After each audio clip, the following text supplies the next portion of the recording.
Look at us being on schedule a little bit. I know. This is weird for us. Yeah. Yeah, we're not normally this organized or this prepared. No, but we've got a good discussion topic for you guys today. Yeah, some good, some sad. Yeah. You know, that kind of thing. Unfortunately. Yeah, but we'll get into that here in a second. Did you buy anything recently? Just the one for you today. I haven't indulged in a while. Why not? I'm being more selective. Picky. More selective, yeah. Yeah. I've got a couple pre-orders that should be on the way in the next couple weeks that I'm excited for. Yeah. Yesterday I bought the White Stripes Icky Thump and then an old school vintage copy of the Kinks, and I'm probably going to butcher this name, but it was Lola versus Power Man, Part 1, mm-hmm. which my understanding there was never a Part 2. Which is either really good or really bad. Yeah, no, I think it's one of those things. Armando had a competition for a free raffle on the page, and you basically had to make your own album. I saw that. And I was like, I should make my album called like James's second album, and then that'd be my only album. That'd be awesome. Yeah. Throw everybody for a loop there. Yeah, absolutely. You had a couple of creative track names on there, though. Yeah. Too Calm to Care, I feel like that's the motto of my life. I enjoyed that one. Yeah. Yeah. And then Gary Michaelis is king, because he is. I did see that one. I think that should be an extra entry just for that. I agree. Yeah, Gary. We're all big fans of Gary. I think everybody's is. Oh, yeah. In case you don't know who Gary is, Gary's the guy who helps Armando pack his boxes, and by pack the boxes, I mean he's the one that runs the show. Yeah. Behind the scenes, because he doesn't like to be in front of the camera. Yeah, Armando would fall apart without him, and I believe Armando would admit that. Oh, yeah. I think he has openly. Absolutely. Well, I suppose we should stop, goofing off. We could probably get going here. And just do our thing. I've got another confession to make. I'm your fool. Everyone's got their chains to break. Holding you.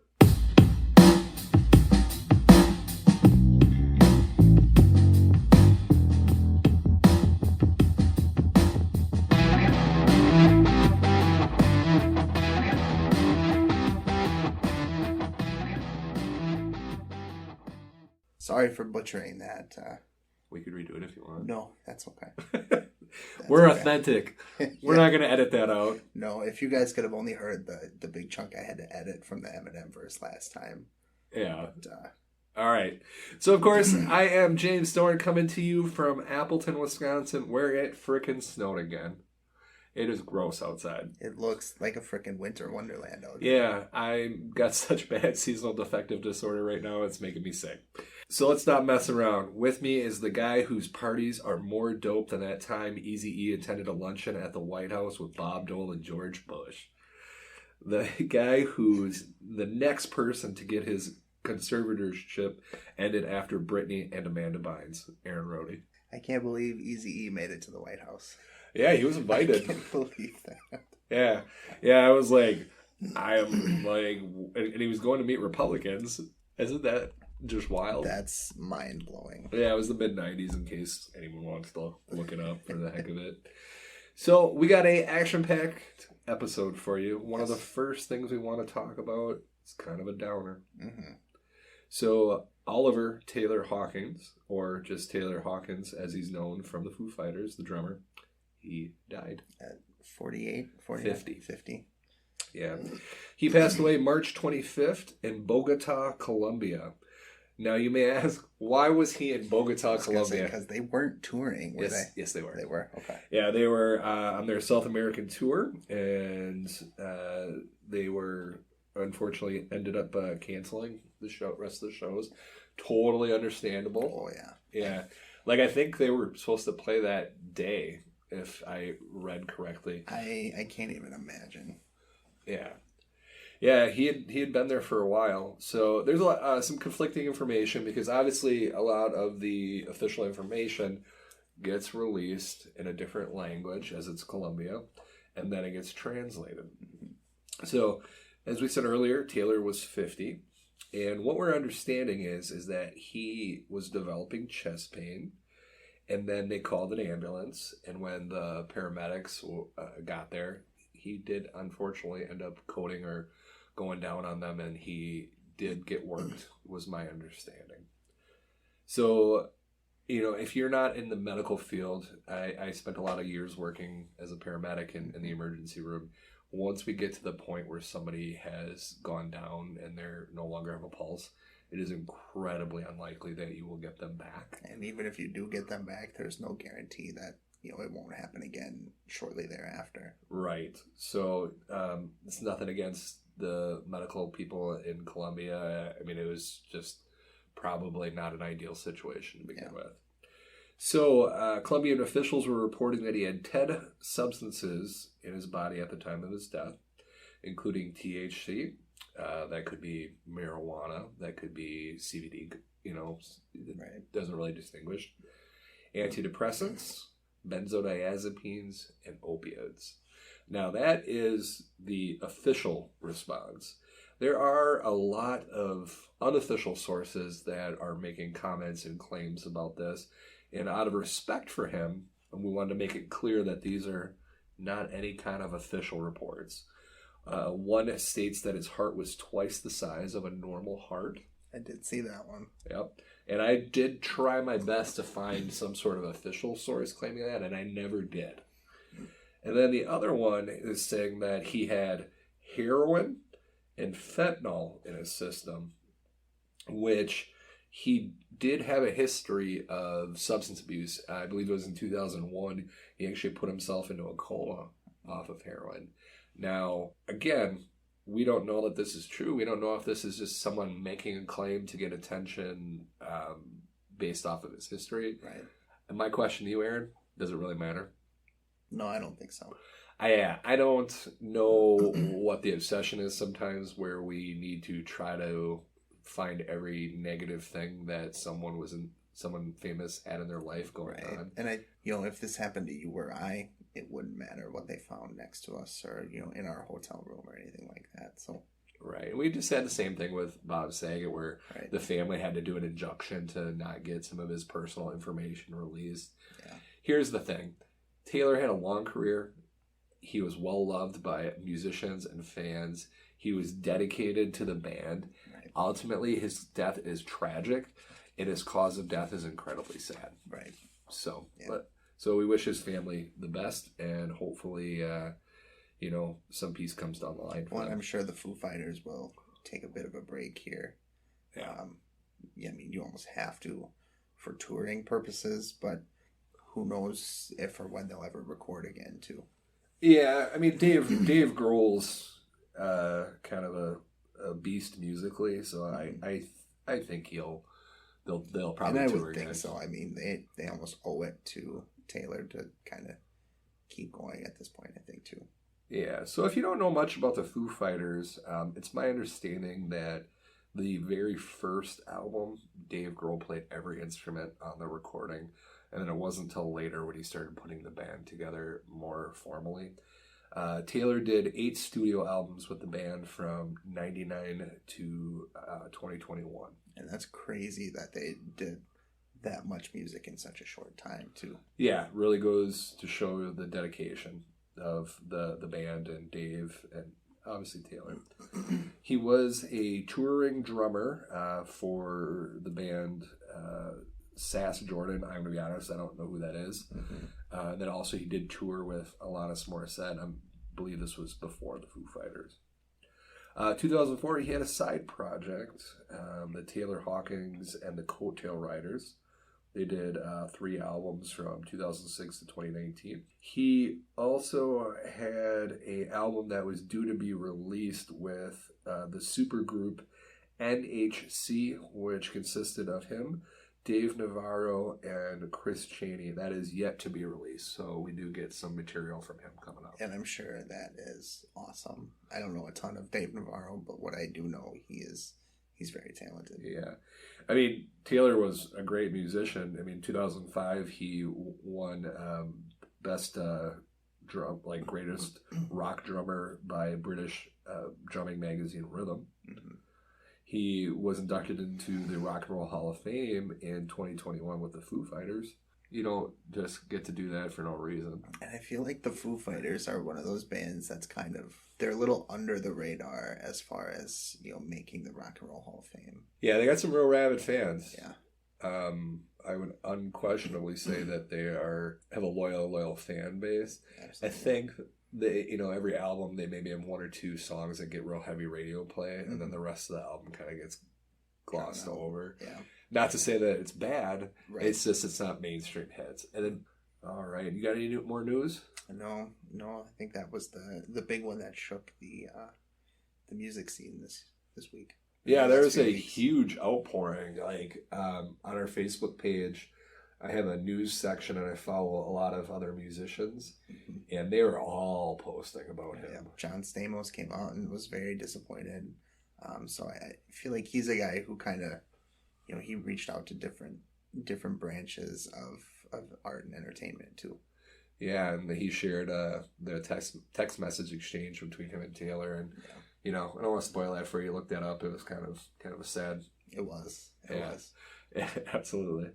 So, Aaron, you proposed another conversation topic. Yeah. So I was sitting around thinking the other day, and we both love music of all genres, all ages. So I was thinking, if you could put together a 1-day all-time rock band festival lineup, who would you have in your lineup?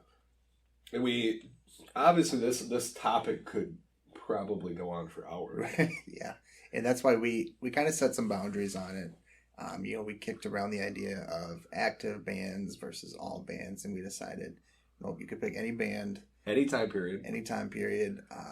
The one stipulation we did was limit it to 1 day and to 5 groups. Made it a little harder on ourselves. Right. Because if you truly wanted to do a rock festival, you could do a whole week and pick 30 or 40 bands. So, which that would probably be a big undertaking. It wouldn't be very fun to listen to. Right?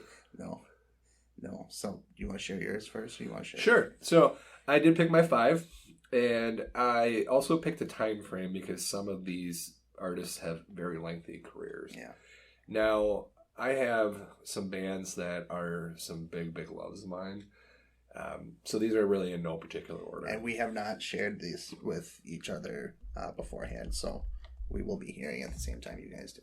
So the first one I want to mention, of course, the Beatles.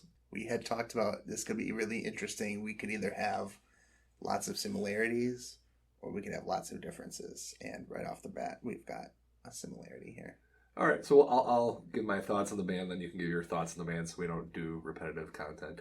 So I wanted to hear them in the 1970s era, around when Let It Be came out. Mm-hmm. So Let It Be was very late in their career, so I think this was kind of when they were not doing as much drugs. It wasn't as trippy, and they were just really polished and well put together. They were, obviously incredibly popular, and you could hear really the bulk of their catalog of music at that point. Yeah. For me, I think, any essential rock show of all time would be missing something if the Beatles weren't part of it. So I put them at the beginning of my lineup. I said they would have to start first compared to the rest of my lineup. They're a daytime show in my mind. Yeah. They're a daytime show. They get things kicked off. They don't quite have the same energy as the other groups that I picked. Yeah, they're not going to have pyro and stuff like that. Right, and that's really more of a night thing. This is kind of, they get you going, they get you in your seats, and, they get things kicked off the right way. So another band of mine that would be really important, and I'm going to guess you're probably not going to have this one, the Black Keys. I do not. I just absolutely love the Black Keys, everything they've ever done. I like what they stand for. I like what Dan Auerbach does with other bands and producing them. I just feel like they're top notch, and my era would be right now. Yeah. I feel like they're doing everything really well. I'm really excited about their new album that's coming out May 13th. The first song that's out, awesome. All right, my next band would be AC/DC. I thought about putting them in mine, but I ultimately did not. So the last 2 or 3 years, on Spotify, I was in the top 3% of listeners for AC/DC. Yeah. So I would probably say I would want to hear them on their Back in Black tour. Yeah, I think that's probably quintessential in AC/DC. Yeah, I mean, I really love Bon Scott, from their original singer. He had such a unique voice, but I really feel like the band kind of came into their own after him. Yeah. So many good albums, and then Back in Black, just beginning to end, is just it's fantastic. a must-own classic rock album. Yep. All right. My next one, and I also have a feeling this one will not be on your list, Alice Cooper. It's not. So I did see Alice Cooper, I believe it was either in the late 90s or the early 2000s, even had the pleasure of meeting the man. Got his autograph on a OG copy of Killer, which it was in terrible condition because this was when vinyl was dead. Is that the one where he made the comment to you of, I haven't seen one of these in years? Yeah, and he had a genuine smile on his face. Yeah. I did buy a repress of it later so I could listen to it still. But anyway, Alice Cooper in 1975 on the Welcome to My Nightmare tour. Okay. So this is after he broke away from the Alice Cooper band. Mm-hmm. This was after he's got several albums under his belt. He was still making what is considered to be more like classic rock, kind of shock rock stuff. Because after this album, he started trying to do some different things, and I love those albums, but they're not what I think of when I think of Alice Cooper. Right. So to me, this is Alice Cooper at his height in classic music. Then my last one, Kiss. Yeah, and I don't have them either. So I'm surprised we only have one that is in common. Well, the Beatles are amazing. Well, so. Right. So I would want, now mind you, I have actually seen Kiss. Mm-hmm. I've seen Kiss 3 times. I saw them on their reunion tour. I saw them on their Psycho Circus tour. And then I saw them on their first farewell tour, which, obviously never ended until recently. Right. So I would want to see Kiss in 1977 on the Love Gun tour. Mm-hmm. That is still the original lineup. That is probably costume-wise my absolute favorite costumes that they were wearing.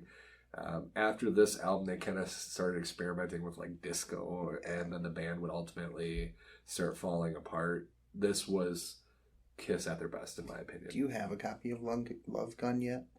So I have an OG copy of Love Gun that I got not that long ago. That's in pretty good condition. Okay. And then when we went to the exclusive company, one of the first times we went, they had a copy of Love Gun in their import section, which was blue. Yeah. Now, we've had discussions where that import section doesn't necessarily mean that it is a bootleg. But it very well could be. But I'm going to say right now, looking at it, this version is not on Discogs. And I can find it online, but on one website that does not appear to be official. Yeah. So I'm calling this as probably a high-end bootleg. And one of my Chance the Rapper albums is the same. I found it on Discogs, but in different color variations. I think mine is on purple, and they had green and blue, I think, listed as color variations on Discogs. So you bought Back in Black on purple out of the import section. Yeah, I was able to find that one on Discogs. That one is on Discogs. That makes me feel like it is authentic. Because I think Discogs generally will say unofficial release on there. Yeah. But this Love Gun that I have, I think there's also a pink version that's similar pattern on it. Because I saw that on the website, also not on Discogs. Yeah.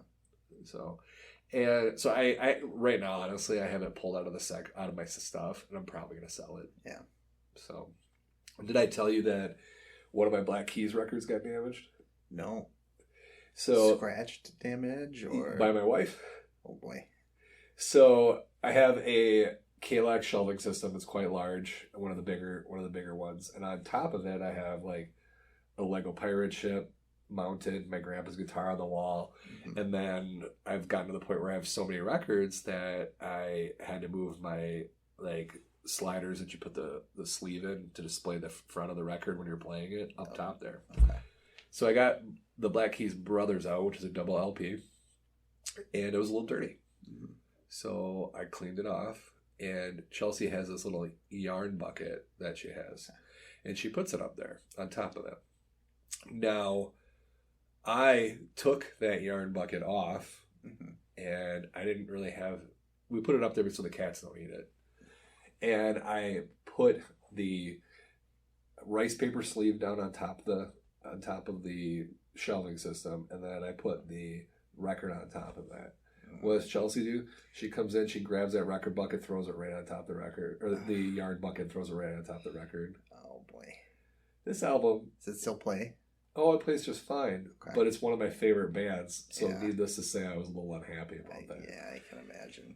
So that album, probably at this point, going for $30 in some cases more than what I paid for it when I bought it. Yeah. So she's like, fine, I'll buy you another copy. And I'm like, you don't understand, this is kind of an expensive album. So I find a copy on Amazon not being sold by Amazon for $50. That's still probably... It's more than what you paid, but it's not awful. It is. So I buy, she pays for it to make things right. And it's being shipped from Germany. So you'll see that in about a month. No, I haven't now. Okay. So it came and it's in fine condition. It's in good shape. I have no complaints about it whatsoever. But yeah. Yeah, that kind of stinks. I always get weary when they ship from overseas to I was worried it was going to be a bootleg. Actually, I should say I got 2 punk albums not too long ago from the UK. Those have cool covers. Yeah, they're by the Punk Rock Factory, which if you look them up on Spotify or YouTube, it's 4 middle-aged men who make punk remixes of classic like Nickelodeon and Disney show songs. 80s cartoons. Yeah. The last one that they released was strictly Disney songs. So it starts with like Let It Go. It's got You're Welcome from Moana and stuff like that on there. They sent it and they put a disclaimer on their website, which was actually kind of cool, that said all vinyl records will be shipped opened and laid out so they don't bend the corners and nothing gets damaged. So they arrived perfectly. They had some stickers in the box, and then they actually had a signed picture of the group, which I thought was really cool. That's a really personal touch. So Yeah. how was it packed? Like the record was out of the sleeve? Yep. Well, it was in the inner sleeve, but out of the outer sleeve, and then they put like foam in between the inner and the outer. Oh, okay. Because they didn't want anything splitting during transport. Yeah, we could go on a pretty big rant about shrink wrap and the way places pack, but we've done that Actually, before. it worked out well because they took most of the shrink off of the records, so I didn't have to worry about anything shrinking up or bending corners or anything like that. Yeah, I just bought a record from Josh. It was an AC/DC record, and he's like, it's still in the shrink, from their group. And I was like, what do you think the first thing I did when I got that record? Yeah. I ripped that shrink right off. It wasn't For Those About to Rock, was it? I'm blanking on the cover. It's the one where Angus is jumping through a TV on the front. Okay, so it's It's- not the one with the cannon on And it. it's bluish. Yeah, okay. Anyway, getting back to things. So that's my band lineup essentially. I've got to be honest, I'm surprised you didn't have any Weezer or anything like that. Oh, I did make a honorable mention section. Yeah, I did too. So my honorable mentions were Led Zeppelin in 1973 for the House of the Holy tour. Okay. My favorite Led Zeppelin album. I know it's not most people's. Marvelous 3 in 2001, which was the band that Butch Walker was in prior to kind of going solo, and Weezer. And the Weezer would be now.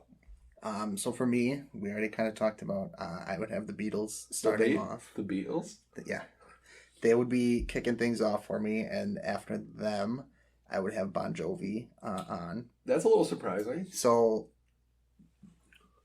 this one and the people following them, I had a hard time putting in lineup order, but he's a personal favorite of mine, and he's one that my dad had on a lot when I was a kid growing up, so it only felt right to have him. Shout out to in Jim there as Rhodey. well. Yes. Did he give you a copy of Slippery When Wet? He did not. I had to buy one. Oh, I thought you got a Bon Jovi from him. I don't remember which one. I think it was New Jersey. That could be. But I'm not super knowledgeable on Bon Jovi. I did buy Slippery When Wet, which probably is the best Bon Jovi album. I'm not a huge Bon Jovi guy, but if I were gonna buy a Bon Jovi album, it would be Slippery When Wet. Have a Nice Day, released in 2004, 2005. That one was a bit more country-ish, I really enjoyed that one too. I remember that. Didn't he do songs with country He musicians did, and yeah. stuff? He did a song with the lead singer from Sugarland, Yes. who is I my remember dad's that. favorite band at this point in time. So, No, I got nothing but nice things to say about John. He's a good dude. so next up would be Styx. This is another group that, like I said, I couldn't determine whether to put Bon Jovi first or Styx, but I've got them here. Did I ever tell you I met some of them? I think so. Yeah. If I had to pick a tour, I would want to see the lineup from the Paradise Theater or Grand Illusion days. That's the OG lineup. Yeah. I think they have just so many timeless songs. And who doesn't want to hear a medley of Come Sail Away, Mr. Roboto, and Too Much Time on My Hands? I just think that'd be really cool. Those are beautiful songs. I know they get a little crap from people that they weren't necessarily the coolest band back in their time. The one scene that comes to mind is in that 70s show that Eric Foreman wants to go and get tickets to a Styx concert, but everybody else makes fun of him for wanting to go to a Styx concert. But they're a band that I really enjoy. That's appropriate because around that time, if my memory serves me, like Styx was super popular in the Midwest, but like the coasts weren't like really feeling them. And I could see that. They do kind of give off a Midwest vibe. Next up would be Poison. That's a good one. This is when things start to get really fun in the lineup, I think. A few bands have done their sets. You know, you're feeling good, you're feeling ramped up. And then Poison starts their set with Fallen Angel, which I think is probably their most energetic song. I think that could be the greatest show opening song of all time, just with how much energy it has. Poison to me is like ultimate hair metal band from the 80s.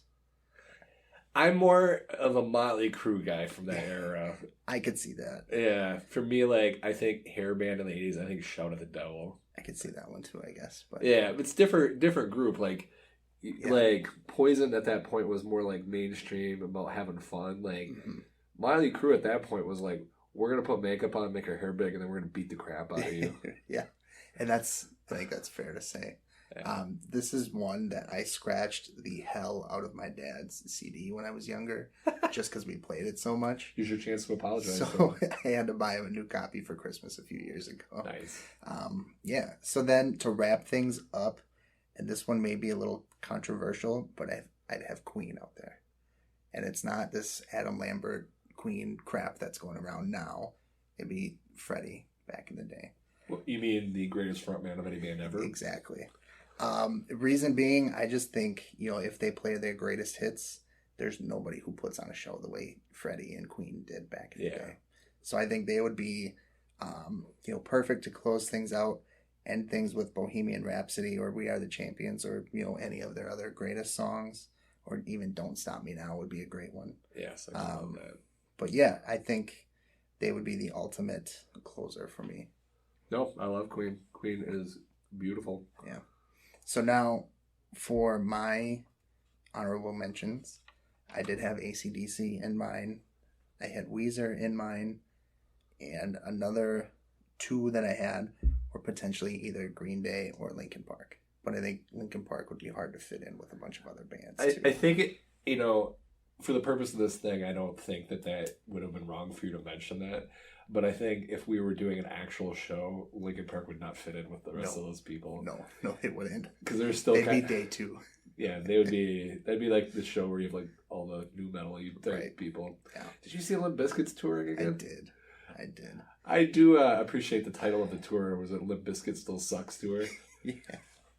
They're getting to the point where they're almost Metallica for me, where they're too old to be doing the same old crap that they've been doing for 25 years. Yeah. I think they're getting there. Yeah, and then dressing up in costumes. Fred's just a little crazy for me. Yeah. Well, there's still people who love them. Which we don't judge as much as I want to. Yes, except for when it comes to the new iteration of Queen, apparently. They're so bad. I'm sorry. I've never listened to the new version. I don't have any issues with Adam Lambert, but I do have issues with trotting on a band's legacy. Yes, and I think he's trying too hard to be Freddie, and nobody's Freddie. I'm sorry. Nobody will ever be Freddie. No. So, do you want to talk beforehand, before we do our reviews, about what we're going to be doing in the future for one of our review sections. I think that's fair. Right. So we are going to give each other a record today, Yes. but next time we will not. So we're going to switch things up a little bit and give each other a musical movie, or, you know, movie with a good soundtrack, something like that, to review for next time. Yes, it'll still be one that the other person hasn't seen. Mm-hmm. So, but more on that later. Yes. So this is your teaser. Yes. So, all right, moving on to reviews. Yeah. All right, you want to go first? Want me to go first? I can go first. So for I have to ask you a question first. So Yes. I gave you two, Yes. and you said that one of them was a rap album, Yep. which was Public Enemy, Yep. and one of them was Lit. And I'm like, you can review whichever one you want. Mhm. And you said you were going to review Lit, correct? Yep. How was that Public Enemy album? It was actually really good. I was not a big Public Enemy fan before that, but I think they do a good job. Yeah. I was pleasantly surprised. The one thing I will say is their production wasn't stellar. Like, it didn't blow me away. But I think any rap of the 90s, the instrumental kind of drowns out the lyrics sometimes anyway. I feel like after like that early stuff, I feel like Dre kind of changed the game. Yeah. And then people put more time into production. So it was after him. It was a little sloppy, but it was really good and really well put together overall. Yeah. And the green color was awesome too. They were a little aggressive. Yes. They Right. were very aggressive. Yeah, I kind of. Were they pre NWA? I believe so. So NWA would have been like 88, 89. I think this one was like 86, 87. I think there's some overlap with time frame, but I think NWA is what kind of blew them up. Because they blew up the gangster rap stuff. Yeah. You know, rap takes a right turn right there. It takes a turn, that's for sure. All right, I'll stop steering the show here and let you do So your then thing. we've got Lit, A Place in the Sun. So admittedly, I did not know who this group was at all, aside from the one song. So this is their second studio album, released February 23rd, 1999. They just released another album, I believe. I think so. Yeah. So this came out 2 days before my 5th birthday. It peaked at 31 in the Billboard 200 in the U.S., and My Own Worst Enemy is the most successful single, reaching #1 for 11 weeks, which is surprising that it was only 11 weeks to me. That song was huge when it came out. Like, it was one of those ones where it was on every radio station. Like, you'd be changing the stations, and like it would be on multiple stations. And I feel like MTV probably blew it up and played it quite a bit too. Right. NME listed it as one of the 20 pop punk albums that will make you nostalgic, and it's considered to have influenced bands like Good Charlotte, The All American Rejects, American Hi-Fi, and Zebrahead. Which are several bands that you like. Yes. I'm still looking for some Good Charlotte. They are crazy expensive. Yeah, I don't get that. So this album opens up with a fairly heavy instrumental, which isn't what I expected at all, and it picks up pretty quickly. This opening reminds me of what a garage band would do as a quick little warm-up. And we just watched Bill and Ted's Excellent Adventure the other day. The first one? Yeah, and it reminds me of what they're doing in their garage at the opening of the movie. Yeah, I love those movies. We still have to watch part 2. And 3. Yeah. So the second song I've never heard before, but it's kind of catchy. No, I'm just kidding. So this is... This is My Own Worst Enemy. I don't think there's anything that really needs to be said about this song. I feel like anybody who's going to be listening has heard that song. Oh, yeah. Yeah. And if you haven't, look it up on YouTube, Spotify, Apple Music. You'll realize that you know what it is. It's still a classic song. And I think we've all felt this way after a night out before. Waking up, the place is a mess. A little bit of memory from the night before. Probably having said a few dumb things and, wishing you could take it back. Aaron's probably been to some weddings like that. Yeah, just a few. Just about every one I go to. So the next song, Down, has a bit of a darker sound to it. It's almost Rob Zombie-esque at the beginning with a mix of a little U2, but it's got a kick-ass bass line that I really liked.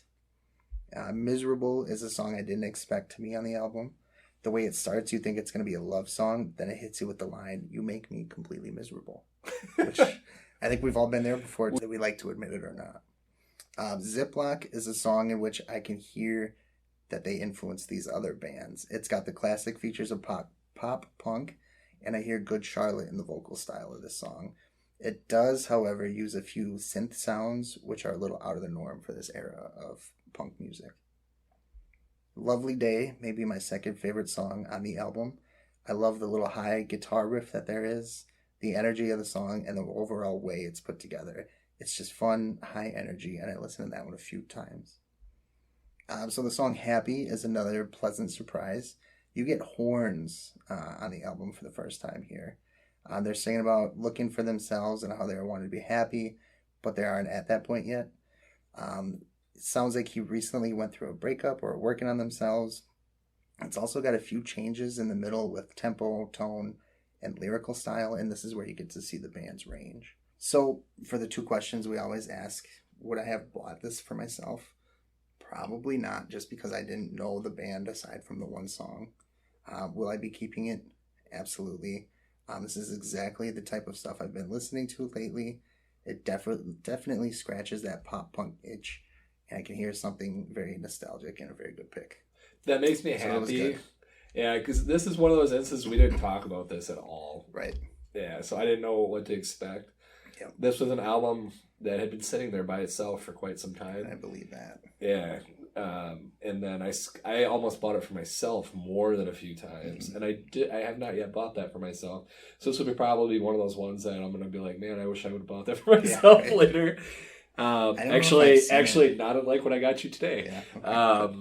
And it's a little similar to what I got you as well today too. So yeah, so like I have nothing but fond memories of that album. And then when I was reviewing, like listening to it for myself not that long ago, and I'm like, this whole album's good. Yeah. Like I didn't think there was anything bad on the album. And they definitely show more range than I think you get of some pop punk bands back then too. Right. I think that they were in some ways pioneers of like the pop punk. Yeah. I do. All right, you ready for your next one? Sure. What do you think I got you? Just take a guess. I don't know, because you asked if I went safe or not, and I said safe-ish today. Okay. I'm still waiting for you to get me a Clapton, so I honestly have no idea. You're not going to guess what this is. Okay. All right. So you're going to hear some rustling. Is it something hip-hop? It is not. That'd have been my other guess. So here are the two things. I again considered buying you some late Beastie Boys, because I know you haven't listened to that. Yeah. That was my backup. That's like the punky Beastie Boys? Or no, punky was actually early Beastie Boys. No, this was, I'm talking like, they're like their last album. Okay. So, and it's great. And I think if you ever get bored, you should definitely check it out. But then I was looking at maybe getting you Creed. And just because... admittedly wouldn't have been a bad pick for me. No, I wouldn't have. But I was like, that's kind of safe. And then I went through the vast majority of the store, and here's the crinkling. I got you a double album. All right. And here it is. Tenacious D. So I had looked at this before too. And this is going to sound really bad, but I get Tenacious D and Suicidal Tendencies mixed up in my head for some reason. I've never listened to Suicidal Tendencies, so I don't know. This is Jack Black, and I don't know the other guy's name. Kyle. I'm very excited for this. His name's Kyle. I can't remember what his last name is. I'm very excited. You'll hear it a lot because because I had this CD back in the day, okay, and he says his name often on it. That's awesome. So it's the 12th anniversary edition of their self-titled album, I'm assuming. It is. It's called The Greatest and Best Debut Album in the World on this big red sticker here. Yeah. How about a free high-quality MP3 album download and one previously unreleased song that do anything for you is the question on there. So on the front, it's got the two of them chained together, acoustic guitars. It looks like they're naked under there. And then it's got a demon-looking... devilly bat thing. Yeah.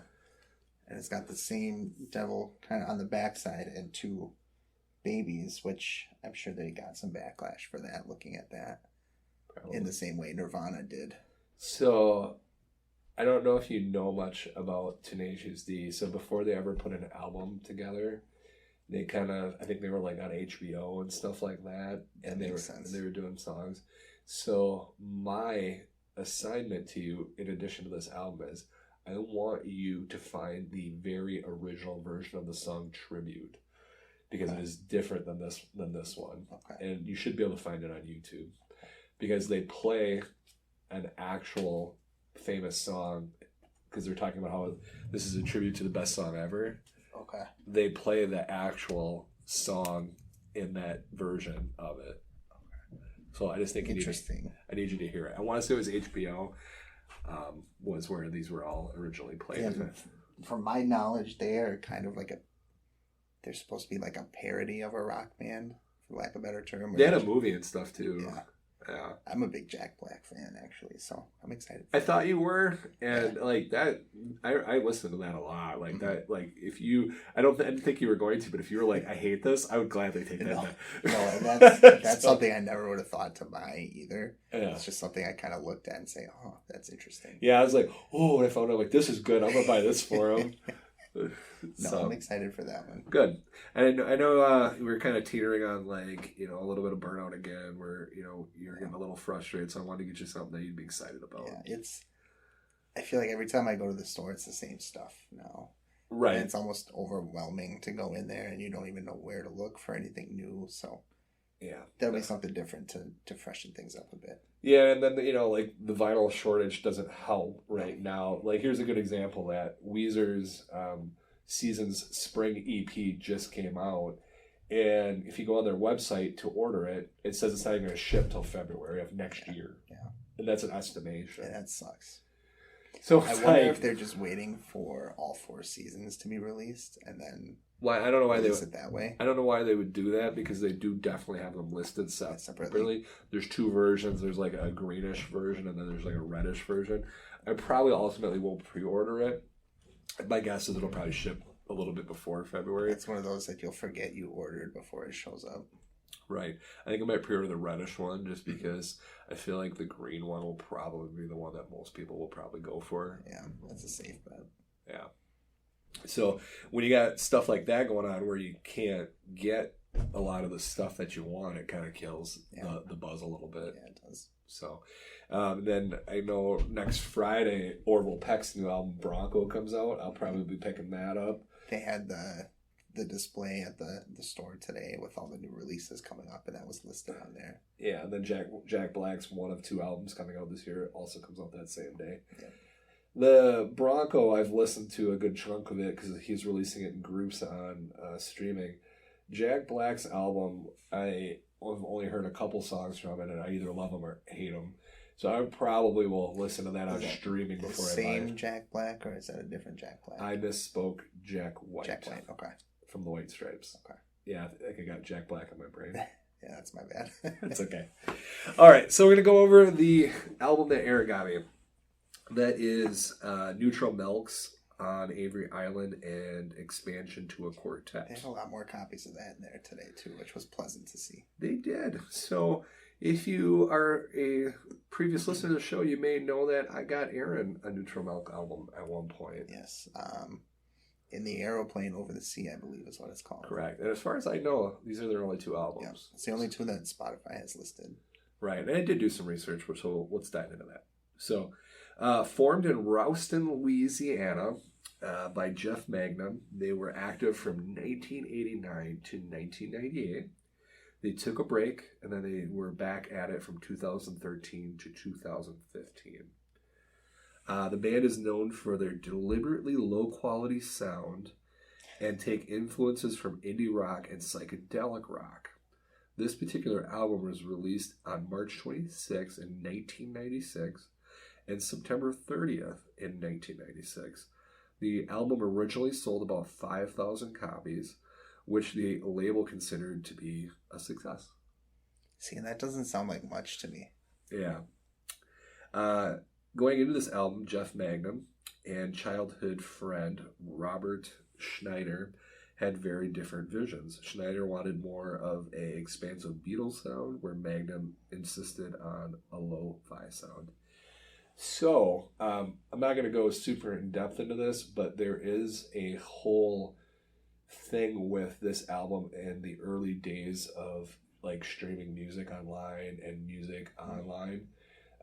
They kind of believed like this was heavily driven by the expansion of the internet at the time. Okay. And there were a lot of like the early music sites that kind of followed this album, and that's how this album became kind of like a underground success. Okay. So a lot of bands, like picky like bands that are really into artistic stuff, really highly love this album and this band in general. So the first song, Song Against Sex, Magnum's voice cuts through the lo-fi sonic cloud we hear. So at times this sound is actually kind of overwhelming. And they kind of are at confliction at time because the music is low and messy, but Magnum's voice style is surprisingly upbeat. And I think this is where the association with folk music comes. Mm-hmm. So the lyrics are what I would probably kind of say where they get the psych rock vibe from. I had to look them up because they weren't at times really obvious to like hear and listen to. Yeah, it's not super clear when you give it a first listen what they're really saying sometimes. Right. Just to give you an idea, this one song alone, they're talking about rice paper, kissing foreign fishes, mass suicide, and the occult. Oh boy, that's a lot. And then and you're like, what does this have to do with sex? Right. So anyway, and then also the use of the trombone in the song is fun, and I will say that the trombone kind of makes an appearance throughout the album, which this is kind of back when like ska was a big thing, so I think that might be kind of playing. Threw it in there. Yeah. I actually had a little bit of trouble writing this review when I was listening to the album, just because kind of like those Pink Floyd songs, the songs blur together at times where you're not sure where something's starting and where something's stopping. So I actually wrote part of this review and then realized that I was not writing comments about the right track. Okay. So I eventually stopped the record, pulled out my phone so I had more of a control over like where I was picking. So track number 4, Baby for Pre. This song surprised the hell out of me. It was clean. There was no ambient noise clouding the background. This sounds more like what we would hear on their follow-up album, the one that Aaron was talking about. March Them Hit. Instantly reminded me of Sgt. Pepper's. Sgt. Pepper kind of had that like drug, kind of foggy, kind of influence song. And I kind of could see this song easily flowing into like the Benefit of Mr. Kite. Okay. Like it really would have like went well. So obviously that's probably like Schneider's influence on there. This song is definitely more like psych rock. A good chunk of the song is kind of in your face with the Beatles kind of vibe just hitting you all over. Track number 7 was an interesting one. That is Avery Island and April 1st. It's essentially just an organ and trumpet solo. That's kind of cool. You don't see that very much. Yeah, just shy of 2 minutes. It reminds me of the music that would be played as a casket is being lowered into the ground.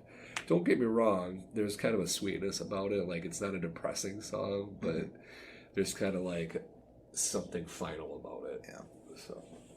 So, track number 8, Garden Head, Leave Me Alone. This track felt like we were kind of drifting into grunge at times. The guitar was heavy and distorted for this kind of music.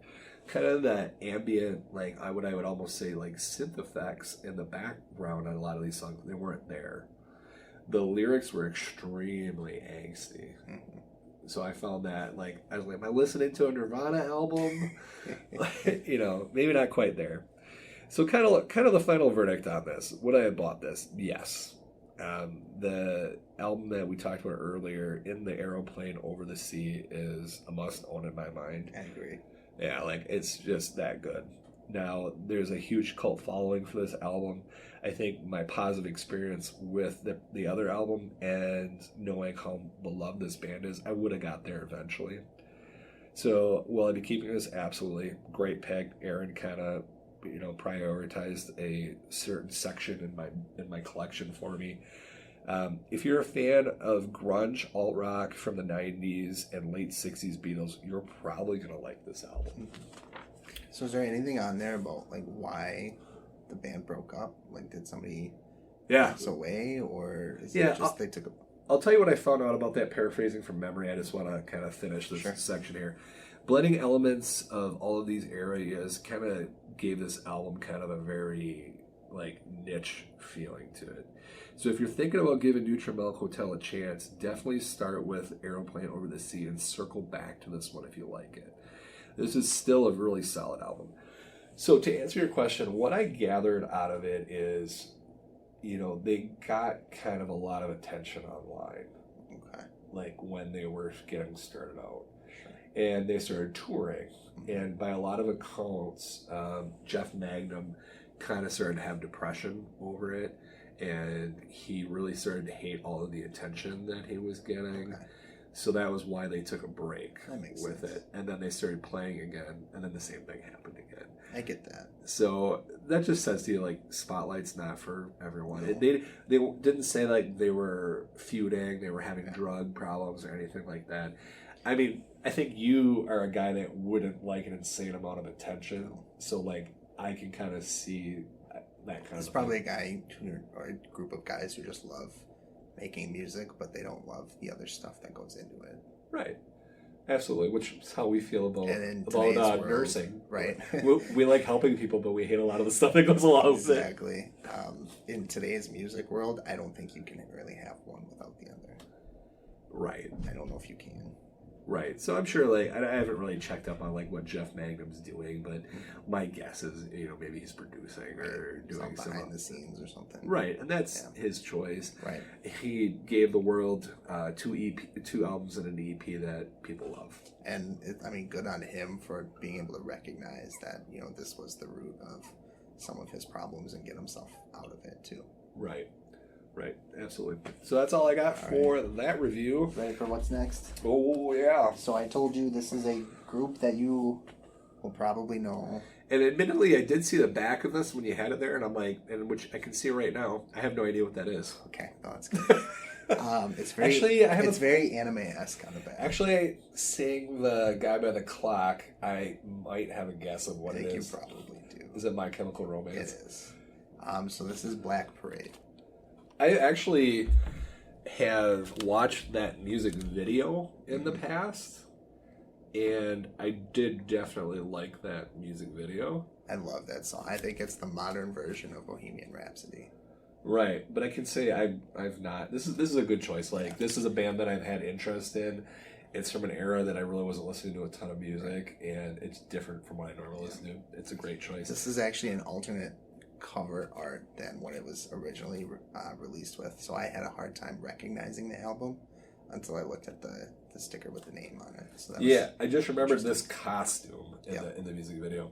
Yep. So you want to know what's funny about this is when these guys broke up, Butch Walker posted a photo of them and the Marvelous Three dressed up, and he was basically made jokes about how they were stealing their look from the 2000s. I believe that. Yeah, not like in a way where he was like making fun of them or anything like that. So no, I'm genuinely excited There's to no listen. track list on the back, which As we talked threw about in me the for past, a loop too. that's a gangster move, remember? Yes, it is. So It's one that I will probably go back and buy for myself too. yeah, So that'll be good. yeah, so there's that. Feel free to hit us up with your top 5 or your lineup that you would like to see of rock bands or any other bands, artists, whatever.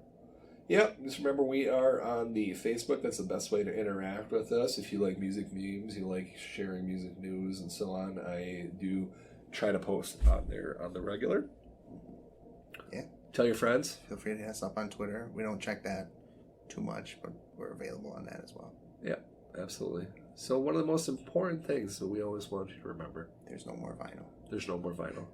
Just kidding. There's always more vinyl. There's always more vinyl, despite what, the supply chains would have you think. Right. Hopefully that fixes itself soon. Stay safe, keep spinning.